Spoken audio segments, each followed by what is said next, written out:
Alors c'est une expo qui est très importante pour moi parce que ça parle d'un sujet qui est très peu abordé dans le cinéma. En France en tout cas, on parle très peu des backstage du cinéma.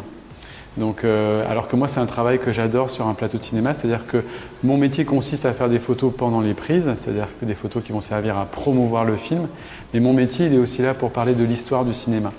Et toutes ces photos backstage, c'est aussi pour ça que j'ai choisi le noir et blanc, c'est d'être ancré dans l'histoire et de vraiment avoir quelque chose qui soit très intemporel et aussi qui soit très simple dans la lecture de l'image, c'est-à-dire que le noir et blanc va nous faire aller directement dans l'émotion de la photo et dans l'émotion que je veux transparaître au public.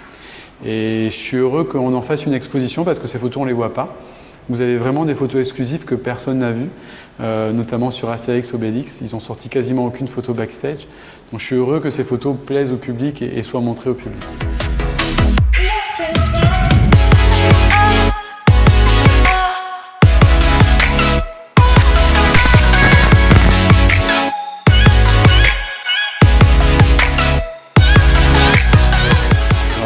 Enjeu contemporain aujourd'hui puisque mon métier est de plus en plus en train de disparaître malheureusement puisque les caméras sont tellement de bonne résolution qu'on peut faire des copies écran et avoir une photo qui ne sera pas d'aussi bonne qualité que moi mais qui sera de qualité suffisante pour être utilisée pour l'exploitation du film.